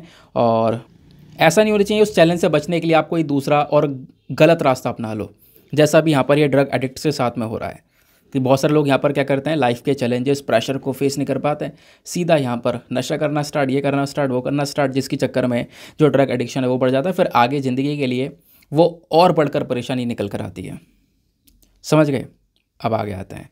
उसके बाद में देखो बात आती है कि ना कहीं कहीं ना बहुत सारी जगह पर ये देखने को मिलता है, जो उनके दोस्त हैं, फ्रेंड्स हैं, या किसी एजुकेशन इंस्टीट्यूशन में, कोई यूनिवर्सिटी में जो सीनियर्स हैं, वो अपने जूनियर्स के ऊपर प्रेशर डालते हैं कि भाई तू भी यहाँ पर सिगरेट पी या ये कर वो कर। तो इस चक्कर में धीरे धीरे करके यहाँ पर वो जो जूनियर है वो भी कहीं ना कहीं इस चपेट में फंस जाता है। तो ऐसे केसेस भी कई सारे नज़र आए हैं कि जो फ्रेंड्स हैं, हमारा फ्रेंड सर्कल ही कभी कभी लोग ऐसा चूज़ कर लेते हैं, दोस्त ही ऐसे हैं सारे के सारे कि वो खुद नशेड़ी हैं और आप सही हो, तो आप भी कहीं ना कहीं उनकी जो संगत है उस संगत का असर तो होगा ही कहीं ना कहीं। तो वो चीज़ भी यहाँ पर नज़र आती है। फिर दोस्तों का प्रेशर पड़ता है, अबे तू कर सकता है ये, अबे तुझसे ये नहीं हो रहा, वो नहीं हो रहा। तो इस चक्कर में यहाँ पे कहीं ना जो इंसान है उसको भुगतना पड़ जाता है। अब वो नॉर्मल था लेकिन वो भी यहाँ पर ड्रग एडिक्ट हो सकता है। फिर उसके बाद में एक और कारण यहाँ पर दिया गया है, वो है ईजी अवेलेबिलिटी। सबसे इंपॉर्टेंट कारण यही है। उससे पहले तो मैंने आपको चैलेंजेस के बारे में बताया कि उससे बचने के लिए एक लास्ट उपाय वो लोगों ने चुना है जो होना नहीं चाहिए। बट एक सबसे बड़ा चैलेंज यह है कि ड्रग्स की अवेलेबिलिटी भारत में बहुत है, भरपूर मात्रा में उपलब्ध है। क्यों? क्योंकि इंडिया ना गोल्ड क्रीसेंट और गोल्ड ट्रायंगल के बीच में आता है। गोल्ड क्रीसेंट में 3 देश होते हैं, ईरान, अफगानिस्तान, पाकिस्तान। यानी इंडिया इधर है तो ईरान, अफगानिस्तान, पाकिस्तान, ये 3 देश इधर हो गए। गोल्ड ट्रायंगल में आते हैं 3 देश, यानी कि इधर की साइड के थाईलैंड, लाओस, म्यांमार, ये 3 देश इधर के हो गए। ये 3 देश ये 3 देश ये, इंडिया फंस जाता है बीच में। फंसने का मतलब यहाँ पर यह है कि ये जो 3 देश इधर और 3 देश इधर दिख रहे हैं ना, ये सबसे ज़्यादा ड्रग्स का प्रोडक्शन करते हैं। सबसे ज़्यादा दुनिया में जो ड्रग्स का प्रोडक्शन, अफीम, उसके बाद इन सब चीज़ों का जो प्रोडक्शन होता है वो सबसे ज़्यादा इन 6 देशों में होता है। इंडिया बीच में रह जाता है। तो इन देशों से कहीं ना कहीं ये जो ड्रग्स, इनकी ट्रैफिकिंग भी होती है, इंडिया के अंदर में कई सारा अवैध तरीके से लेकर आया जाता है। तो इसकी अवेलेबिलिटी बहुत ज़्यादा है। अवेलेबिलिटी होने की वजह से कहीं ना कहीं जो ड्रग एडिक्ट के केस हैं वो इंक्रीज़ होते हुए नज़र आते हैं। अब बात आती है कि क्या क्या कदम लिए गए हैं। देखो, हमारे संविधान का जो आर्टिकल 47 है वो हमारे राज्य सरकार के ऊपर जोर भी देता है, सरकार के ऊपर जोर देता है कि सरकार यहाँ पे कहीं ना कहीं इन चीज़ों के ऊपर रोक लगाए, ऐसे ड्रग्स के ऊपर रोक लगाए जो कि किसी पर्टिकुलर पर्सन के हेल्थ के लिए बहुत ज़्यादा घातक है। तो इसके लिए यहाँ पर भारत ने कई सारे अग्रीमेंट्स को साइन किया, जैसे सिंगल कन्वेंशन ऑन नारकोटिक 1961 का अग्रीमेंट साइन किया हमने, convention on psychotropic substances act, United nation convention against illicit trafficking को साइन किया। तो इस प्रकार के ये इंटरनेशनल अग्रीमेंट हैं, यानी अलग अलग देशों में भी इस प्रकार की प्रॉब्लम है, तो उसके लिए ये इंटरनेशनल अग्रीमेंट्स बनाए गए थे, उसको भारत ने साइन किया है। प्लस अपने हिसाब से कुछ कानून बनाए हैं, जैसे कि यहाँ पर आपको पता होगा ड्रग्स एंड कॉस्मेटिक्स एक्ट 1940, इस एक्ट को भारत ने बनाया। फिर narcotics, drugs and psychotropic substances act 1985 को बनाया गया। प्रिवेंशन ऑफ इलिसिट ट्रैफिकिंग को यहाँ पर बनाया गया, तो यानी कि बिल्कुल जो अवैध तस्करी है वो ना हो पाए, इसका जो यूज़ है ड्रग्स का वो हम लोग रोक सकें। तो इसको लेकर कई सारे कानून भारत ने भी बनाए हैं।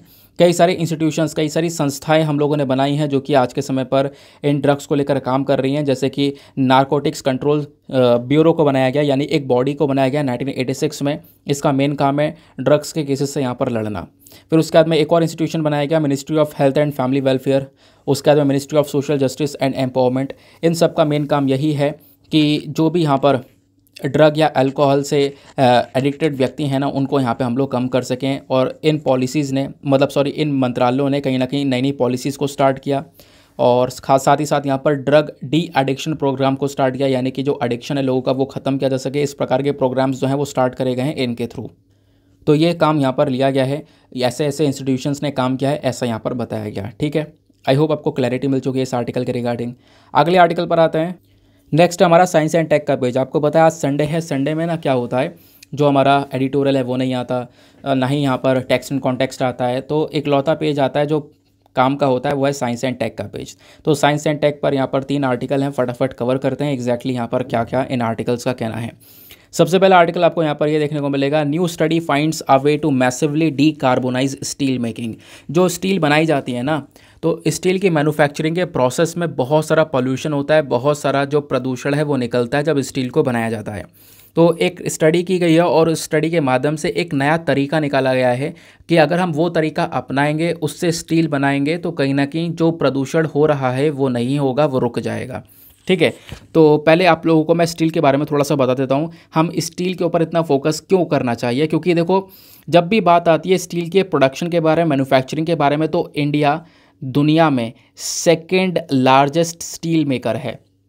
दुनिया में हम दूसरे नंबर पर आने वाले हैं जो सबसे ज़्यादा स्टील का प्रोडक्शन करते हैं। 2021 में भारत ने लगभग 118 मिलियन टन्स के आसपास जो स्टील है उसका प्रोडक्शन किया था। और अगर यहाँ पर आपको पता है स्टील बनाई जाती है तो पोल्यूशन बहुत होता है। मैंने आपको बताया, बोला जाता है कि लगभग अगर आप 1 टन स्टील बनाओगे, 1 टन स्टील की मैन्युफैक्चरिंग करोगे, तो उसमें से लगभग 1.8 टन कार्बन डाइऑक्साइड निकलता है।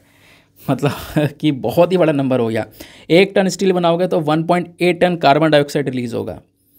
तो ये कहीं ना कहीं जो सेक्टर है, यही कह सकते हो कि अगर हम इस सेक्टर को संभाल लें, यहीं से पोल्यूशन कंट्रोल कर लें, तो भारत अपना एक बहुत बड़ा जो अचीवमेंट है कि हम इंडिया को पोल्यूशन फ्री बनाएंगे, उसकी तरफ एक बहुत बड़ा कदम रख सकता है अगर इस सेक्टर को हैंडल कर लिया जाए। क्योंकि यहाँ से पोल्यूशन ही बहुत ज़्यादा हो रहा है।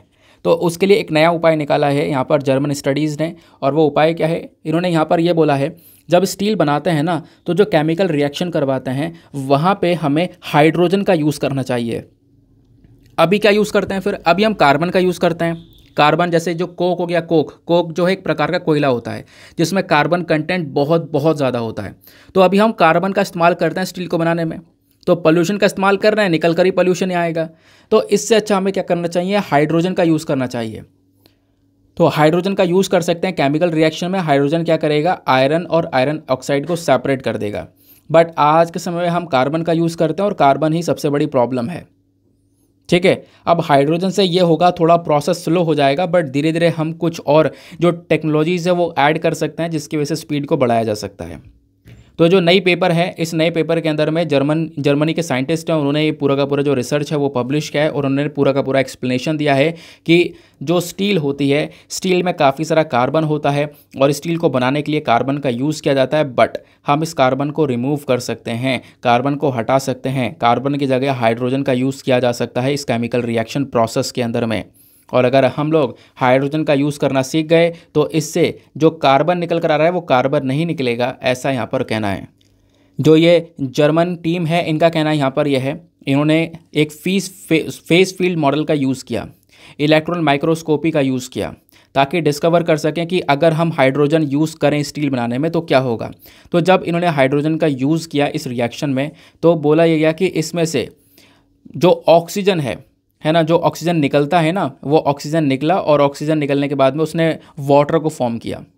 तो ये चीज़ें यहाँ पर नज़र आई हैं। जबकि यहाँ पे कह सकते हो कि इस वाले प्रोसेस में जब कार्बन का यूज़ करते हैं तो ऑक्सीजन खत्म हो जाता है, रिमूव हो जाता है, लेकिन हाइड्रोजन का यूज़ कर रहे हैं तो यहाँ पर ऑक्सीजन निकल कर आ रहा है जो कि यहाँ पर वाटर को फॉर्म कर रहा है। ठीक है, तो एज अ सोल्यूशन हम क्या कर सकते हैं, इस पूरे प्रोसेस के अंदर में हम लोग हाइड्रोजन का यूज़ कर सकते हैं। अभी वैसे इसके ऊपर और रिसर्चेस बाकी हैं। अभी ये बहुत इंपॉर्टेंट है कि हम लोग, अभी इसके ऊपर काफ़ी प्रश्न भी उठ रहे हैं, तो उस प्रश्न के ऊपर हम लोग थोड़ा सा और रिसर्च करें और उनके सोल्यूशन दे सकें, उसके बारे में इस आर्टिकल में समझाया गया। क्लियर हो गया। नाउ अब यहाँ पर देखो बात आती है किस चीज़ के बारे में, स्टील मेकिंग के बारे में हम समझ रहे हैं, स्टील के बारे में समझ रहे हैं, आपने प्रोसेस समझ लिया क्या है, प्लस अभी न्यूज़ में क्या है वो समझ लिया। थोड़ा सा हम लोग स्टील मेकिंग इंडस्ट्री के बारे में जानेंगे कि भारत में स्टील प्रोडक्शन किस लेवल पर है। और आप सुनकर थोड़ा शॉक हो जाओगे कि यूपीएससी ने थोड़ा एक अजीब सा क्वेश्चन पूछा था, वो क्वेश्चन मैं आपको आगे बताऊंगा। ठीक है, खैर यहाँ पे अभी पहले समझते हैं कि हमारे इंडिया के अंदर में जो स्टील प्रोडक्शन पूरा का पूरा इंडस्ट्री है, इसका स्टेटस क्या है, ये कहाँ पर स्टैंड करती है। जैसे मैं आपको बता चुका हूँ, भारत दुनिया में सेकंड लार्जेस्ट प्रोड्यूसर है जो कच्चे स्टील का है। कच्चा स्टील हम लोग सबसे ज़्यादा प्रोड्यूस करते हैं। तो 2021-22 में लगभग 120 मिलियन टन के आसपास जो कच्चा स्टील है वो प्रोड्यूस किया गया था। इंडिया के पास में कई सारे रिजर्व्स भी हैं स्टील के, जैसे ओडिशा में है, झारखंड, वेस्ट बंगाल, छत्तीसगढ़, उसके बाद में आंध्र प्रदेश के अंदर में। तो 80% से ज़्यादा जो स्टील के रिजर्व्स है वो इन्हीं सारे स्टेट्स के अंदर में है। और सबसे ज़्यादा स्टील कहाँ पे बनता है, मतलब स्टील प्रोड्यूसिंग सेंटर्स कहाँ पर हैं, छत्तीसगढ़ में भिलाई हो गया, वेस्ट बंगाल में दुर्गापुर हो गया, वेस्ट बंगाल में बरनपुर हो गया, देन उसके बाद झारखंड का जमशेदपुर, ओडिशा का रोरकेला, झारखंड का बोकारो। ये सबसे इंपॉर्टेंट स्टील प्रोड्यूसिंग सेंटर्स हैं जहाँ पर सबसे ज़्यादा स्टील का प्रोडक्शन किया जाता है। तो ये तो हम लोगों ने बात कर लिया प्रोडक्शन की, जिसमें भारत सेकंड नंबर पर आता है। अब बात करते हैं कंजम्पशन की, यानी कि सबसे ज़्यादा कंज्यूम कौन कर रहा है, इसका यूज़ कौन कर रहा है। तो इंडिया सेकंड लार्जेस्ट कंज्यूमर भी है, ध्यान रखना। तो हम लोग यहाँ पे प्रोड्यूस तो करते हैं, प्रोडक्शन के मामले में भी सेकंड नंबर पर हैं, लेकिन प्रोडक्शन कच्चे स्टील का करते हैं। फिर जो पूरी तरह से जो तैयार स्टील होता है, फिनिश्ड स्टील, उसके कंजम्पशन भी हम लोग ज़्यादा करते हैं। तो इंडिया सेकंड लार्जेस्ट कंज्यूमर है, सेकंड लार्जेस्ट प्रोड्यूसर भी और सेकंड लार्जेस्ट कंज्यूमर भी है। चाइना सबसे बड़ा कंज्यूमर है, चाइना नंबर 1 कंज्यूमर है, ऐसा खुद जो स्टील को देखने वाली एक बॉडी है, वर्ल्ड स्टील एसोसिएशन, उसने बताया है। अब जब स्टील को बनाया जाता है तो मैंने आपको बताया कई सारा पोल्यूशन निकलता है, क्योंकि उसमें कार्बन का यूज़ हो रहा है ना। तो पोल्यूशन कौन सा निकलता है, अब जब कार्बन का यूज़ हो रहा है, कोयले का यूज़ हो रहा है, तो कैसा पोल्यूशन निकलेगा, कार्बन मोनोऑक्साइड निकलेगा, carbon dioxide, oxides of sulphur, oxides of nitrogen, ये सारी चीज़ें यहाँ पर जो है ये पोल्यूटेंट्स जो है निकलने लगते हैं। PM2.5, waste water, hazardous waste, solid waste, ऐसा बहुत सारा कूड़ा भी निकलने लगता है जो बहुत खतरनाक होता है जब भी हम क्या बनाते हैं, स्टील बनाते हैं। ठीक है, तो ये पढ़ने की क्या ज़रूरत है, इसमें से इतना ज़्यादा कुछ निकलता है। तो ये पढ़ने की ज़रूरत इसलिए थी क्योंकि यूपीएससी ने साल 2014 में ऐसा ही क्वेश्चन पूछा था। 2014 में क्वेश्चन क्या पूछा गया था, which of the following are some important pollutants release by steel industry in India. Bharat के अंदर में जो स्टील इंडस्ट्री है वहाँ से कौन कौन से पॉल्यूटेंट्स, कौन कौन से प्रदूषण हैं जो कि निकलते हैं। Option A oxide of sulphur, B oxide of nitrogen, carbon monoxide, carbon dioxide. आपका हो गया, चारों के नाम पढ़े थे हमने, हाँ तो सही है, फिर सही पढ़े थे आपने, चारों ही सही होंगे। नीचे ऑप्शन देखो, हाँ ऑप्शन नंबर डी आपका करेक्ट है, 1, 2, 3 एंड 4 चारों के चारों सही है, क्योंकि चारों इंपॉर्टेंट पॉल्यूटेंट्स निकलते हैं जब भी हम स्टील की मैन्युफैक्चरिंग करते हैं। तो क्लियर हो गया। नाउ आते हैं अगले आर्टिकल की तरफ। नेक्स्ट आर्टिकल में डिस्कशन किया गया है H5N1 के बारे में, यानी कि बर्ड फ्लू के बारे में, है ना। तो ये जो H5N1 है ना, ये जो वायरस आपको देखने को मिलेगा, जो इन्फ्लुएंजा वायरस है, इसने लगभग 50 मिलियन बर्ड्स की जान ली है, प्लस बहुत सारे मैमल्स को यहाँ पर ये बर्बाद कर चुका है ये वायरस, ऐसा यहाँ पर बोला जा रहा है। तो डेडली वायरस है H5N1। तो बोला गया कि साल 2023 की अगर हम लोग बात करें, केवल साल 2023 की, तो इस पूरे साल के अंदर में लगभग H5N1 की वजह से, केवल इस वायरस की वजह से 3000 के आसपास जो सी लायंस है वो यहाँ पर मारे गए हैं पेरू के अंदर में। उसके बाद कई सारी जो वाइल्ड बर्ड स्पीशीज़ है वो मारी गई हैं। पोल्ट्री, ईगल, पेलिकन, गीस, वाटरफॉल, इस प्रकार की जो बर्ड्स हैं वो मारी गई हैं। प्लस बहुत सारी जो वाइल्ड बर्ड्स है, जंगली जो चिड़ियाँ थीं वो सब मारी गई हैं। जंगली चिड़िया मरने की वजह से यहाँ पर कहीं ना कहीं कह सकते हो इकोलॉजिकल इम्बैलेंस हुआ है, क्योंकि जंगली चिड़ियाँ क्या करती हैं, छोटी मोटी चिड़िया का खाने का काम करती हैं। बट क्या हुआ है, कहीं ना कहीं इससे इकोलॉजिकल इम्बैलेंस होता हुआ नजर आया है, पॉपुलेशन के अंदर में एक डिसबैलेंस नज़र आया है। और वो किसकी वजह से, केवल और केवल H5N1 वायरस की वजह से, जो कि बर्ड से फैलता है। ठीक है, इसको हम लोग बर्ड फ्लू के नाम से भी जानते हैं। और कुछ केसेस यहाँ पर निकल कर आए हैं H5N1 के ह्यूमंस के अंदर में भी। तो ह्यूमंस के अंदर में जो H5N1 वायरस के केस हैं वो अभी इक्वाडोर, कैम्बोडिया और चिली में सबसे ज़्यादा देखने को मिल जाते हैं। तो इस वजह से यहाँ पर ये न्यूज़ में है। तो अगर हम ये जो वायरस है ये इतनी तेज़ी से फैल रहा है अनकंट्रोल्ड वे में, इसके ऊपर कोई भी नियंत्रण नहीं है, तो कहीं ना कहीं ये आने वाले समय पर और भी दुनिया भर की जो एंडेंजर्ड बर्ड स्पीशीज़ हैं, ऐसी बर्ड स्पीशीज़ जो कि बहुत खतरे में हैं, उनको पूरी तरह से ख़त्म कर सकता है। ठीक है, उनको एक्सटेंट डिक्लेयर करवा सकता है। तो इसके बेसिस पर आपने क्या पता होना चाहिए, H5N1 ये के बारे में पता होना चाहिए एग्जैक्टली क्या है। तो देखो, इसको हम लोग एवियन इन्फ्लुएंजा या बर्ड फ्लू के नाम से भी जानते हैं। तो एक कॉन्टेगियस वायरल डिजीज़ यानी तेज़ी से फैलने वाली बीमारी है, जो कि बर्ड्स की वजह से या फिर मुर्गों या टर्की की वजह से यहाँ पर बीमारी फैलती है। इस वायरस के जो मेन स्ट्रेन्स आपको देखने को मिलेंगे, तो वो कहीं ना कहीं कभी यहाँ पर ये वायरस थोड़ा हल्की तरह से अफेक्ट करता है, कभी किसी को बहुत बुरी तरह से जकड़ लेता है, जिसके चक्कर में इंसान की डेथ भी हो जाती है। ठीक है, जो वाइल्ड एक्वेटिक बर्ड्स है, जो खासकर जो जंगली चिड़ियाँ आपको देखने को मिलेंगे जैसे डक और गीज़, इनके अंदर में ये वायरस नेचुरली पाया जाता है, नेचुरली इनके अंदर मिलता है, और इनकी वजह से यहाँ पर ये जो पूरा का पूरा एनवायरनमेंट है उसमें ये वायरस फैलता हुआ चले जाता है। तो क्या ह्यूमंस में फैलता है? देखो, ह्यूमंस में इतना आसान नहीं है वायरस फैलना। वैसे 1997 में पहला केस देखने को मिला था जब ह्यूमन के अंदर यह बर्ड फ्लू पाया गया था हांगकॉन्ग के मार्केट में, और वह H5N1 वाला स्ट्रेन था। ऐसे कई सारे और स्ट्रेन होते हैं H5N2, H9N2, लेकिन ये H5N1 वाला है। तो H5N1 वाले को हम लोग बर्ड फ्लू के नाम से जानते हैं। तो क्या इंसानों में आसानी से फैल सकता है? देखो नहीं, आसानी से तो नहीं फैल सकता है। इसके लिए यहाँ पर बहुत सारी चीज़ें होनी चाहिए, उसके बाद ही इंसानों के अंदर ये फैल पाएगा। जो डेड बर्ड है उसके पूरी तरह से कांटेक्ट में आना चाहिए इंसान, तभी फैल पाएगा। नहीं तो फिर अगर उसके कांटेक्ट में नहीं आता है तो फैलना काफ़ी मुश्किल है। प्लस अगर किसी को बर्ड फ्लू हो जाता है तो उसके लक्षण क्या है, सिम्टम्स क्या हैं? तो सिम्टम्स में यहाँ पर सीधा सीधा यह है कि उसका जो रेस्पिरेटरी सिस्टम है वो डैमेज होता हुआ नज़र आएगा। उसके साथ साथ निमोनिया हो सकता है ना। तो ये प्रॉब्लम्स यहाँ पर उसको नज़र आ सकती हैं, या फिर बुखार हुआ, कफ हुआ, या थ्रोट में पेन हुआ, या पेट में दर्द हुआ, डायरिया हुआ, इस प्रकार के सिम्टम्स यहाँ पे नज़र आ सकते हैं। ऐसे लक्षण दिखाई पड़ते हैं H5N1 में। कोई ट्रीटमेंट वगैरह, कोई उपाय वगैरह है तो इसके लिए एंटीवायरल ड्रग का यूज़ किया जाता है, एंटीवायरल दवाई जिसका नाम है खासकर ओसेल्टामाविर। ओसेल्टामाविर का सबसे ज़्यादा यूज़ किया जाता है ताकि ह्यूमंस के अंदर में थोड़ा सर्वाइवल रेट को बढ़ाया जा सके, थोड़ा बहुत यहाँ पर क्या कह सकते हो, ह्यूमंस की जो ज़िंदगी है उसको हम लोग थोड़ी सी बढ़ा सकें इन दवाइयों का यूज़ करके। अब ऐसा ही क्वेश्चन यूपीएससी ने 2015 में पूछ लिया था। क्वेश्चन क्या था ये, वैसे तो जो अभी हमने वायरस पढ़ा ये H5N1 है, H5N1 यानी बर्ड फ्लू वाला। और यूपीएससी ने जो सवाल पूछा था वो था H1N1 को लेकर। तो H1N1 जो वायरस है वो कभी कभी न्यूज़ में देखने को मिलता है। आपने बताना है कि वो कौन सी बीमारी के अंदर, कौन सी बीमारी को यहाँ पे वो रेफ़र करता है, एड्स, बर्ड फ्लू, डेंगू या स्वाइन फ्लू। तो उसका सही उत्तर है option number D, swine flu. ठीक है, तो H1N1 वाला जो फ्लू है इसको हम लोग स्वाइन फ्लू के नाम से भी जानते हैं। क्लियर हो गया? नाउ आते हैं उसके बाद में आखिरी आर्टिकल पर। तो एक छोटा सा आर्टिकल आपको ये देखने को मिलेगा। इस आर्टिकल में क्या बोला जा रहा है कि लगभग 64% से ज़्यादा जो एलिफेंट हैबिटेट है, यानी कि ऐसे एरिया जहाँ पर हाथी रहते हैं, वो कहीं ना कहीं ख़त्म होते हुए नजर आए। ऐसे एरिया यहाँ पर बर्बाद होते हुए नजर आए पूरे एशिया में, और लगभग 1700 से ही यहाँ पर ये सारा का सारा काम चल रहा है।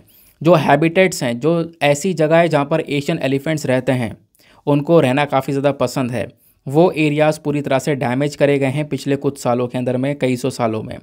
और यहाँ पे सजेशन भी आया है कि देखो, China, India, Bangladesh, Thailand, Vietnam, Sumatra, ये कुछ वो कंट्रीज़ हैं जहाँ पर सबसे ज़्यादा ये जो एरियाज़ है वो लॉस हुए हैं, सबसे ज़्यादा एरियाज़ ख़त्म हुए हैं जहाँ पर इन एशियाटिक एलिफेंट्स को रहना पसंद है। और सबसे बड़ा डिक्लाइन कहाँ पे देखने को मिला है, तो हाथियों का जो एरिया है वो सबसे ज़्यादा ख़त्म हुआ है चाइना में, और फिर उसके बाद में इंडिया में 86% के आसपास जो हैबिटेट है एलिफेंट्स का वो हमने ख़त्म कर दिया है। हैबिटेट्स में एक लॉस देखने को मिला है, वो यहाँ पर समझाया गया। तो ओवरऑल यहाँ पे हम लोग एशियन एलिफेंट की बात कर रहे हैं। तो जब भी एलिफेंट्स की बात करते हैं तो आपको पता होगा एलिफेंट्स एक इंटेलिजेंट स्पीशी होती है। इसका मतलब लैंड पर, पूरे ज़मीन पर कोई भी जानवर में सबसे बड़ा जो दिमाग है वो एलिफेंट का ही होता है। इनकी पॉपुलेशन की बात करेंगे तो लगभग पॉपुलेशन पिछले 75 सालों में 50% से घटी है इनकी पॉपुलेशन। और आज के समय में देखो एलिफेंट्स जब बात करते हैं हम तो दो प्रकार के एलिफेंट्स पाए जाते हैं, जैसे एशियन एलिफेंट और दूसरा अफ्रीकन एलिफेंट। जैसे चीता है ना, एक एशियाटिक चीता एक अफ्रीकन चीता, वैसे यहाँ पर ये एलिफेंट हैं एशियन और अफ्रीकन एलिफेंट। अफ्रीकन एलिफेंट जो पूरे अफ्रीकन कंट्रीज़ में पाए जाते हैं, एशियन एलिफेंट जो एशिया वाले देशों में पाए जाते हैं, फॉर एग्जाम्पल इंडिया। ठीक है, तो एशियन एलिफेंट की जो संख्या है दुनिया भर में लगभग वो 50,000 से लेकर 60,000 के आसपास आपको ये देखने को मिल जाती है। ठीक है, तो इंडिया में जो जितने भी एलिफेंट की पॉपुलेशन है, मतलब दुनिया भर जितनी पॉपुलेशन है उसकी 60% से ज़्यादा पॉपुलेशन इंडिया में रहती है इन एलिफेंट्स की। अब एलिफेंट्स का कंजर्वेशन स्टेटस क्या है, तो दोस्तों कंजर्वेशन स्टेटस को एक बार आप खुद भी चेक कर सकते हो कि क्या है, हो सकता है यहाँ पर ये ऊपर नीचे हो गया हो। तो जो अफ्रीकन फॉरेस्ट एलिफेंट हैं उनको क्रिटिकली इंडेंजर्ड कैटेगरी में रखा गया है। अफ्रीकन सवाना एलिफेंट है उनको एंडेंजर्ड कैटेगरी में रखा गया है। और जो एशियन एलिफेंट जो इंडिया में पाया जाता है वो अभी एंडेंजर्ड कैटेगरी में रखा गया है। तो IUCN स्टेटस आपसे डायरेक्टली पूछ लिया जाता है। Plus wild life protection act में यहाँ पर इसको शेड्यूल 1 में रखा गया है ताकि हम इनको हाई प्रोटेक्शन दे सकें। अगर कोई भी व्यक्ति यहाँ पर इनका शिकार करता है तो उसको चार्ज किया जा सके और कहीं ना कहीं उसके ऊपर हाई पेनल्टी लगा सकें हम लोग। ठीक है, तो ये थे यहाँ पे सारे के सारे आर्टिकल्स। आई होप गाइज आपको जो क्लैरिटी है वो मिल चुकी है। साइंस एंड टेक में ज़्यादा कुछ नहीं था, बस ये छोटे मोटे कुछ आर्टिकल्स थे। बाकी मैंने आपको जो और बाकी इन्फॉर्मेशन थी वो समझा दी है प्रॉपर बैकग्राउंड इन्फॉर्मेशन के साथ में। नाउ फटाफट हम लोग क्या करेंगे, अपने प्रीलिम्स वाले क्वेश्चन को देखेंगे। डॉक्टर BR अम्बेडकर जी ने इन तीनों पार्टीज़ में से कौन सी पार्टी को एस्टेब्लिश किया है, तो इसका सही उत्तर है ऑप्शन नंबर बी, मतलब second and third only. Second and third का मतलब यह है all India scheduled caste federation और द इंडिपेंडेंट लेबर पार्टी। ये दो पार्टीज़ को यहाँ पे डॉक्टर BR अम्बेडकर जी ने एस्टेब्लिश किया था। तो पहला वाला जो स्टेटमेंट है वो गलत है, बाकी यहाँ पर सेकंड एंड थर्ड वाला जो है हमारा ऑप्शन वो सही देखने को मिल जाता है। क्लियर हो गया ना। इसी के साथ में करते हैं हम लोग अपने लेक्चर को समाप्त और मिलते हैं आप लोगों से अगले वीडियो में। आज के लिए bye bye, have a nice day, thank you and जय हिंद।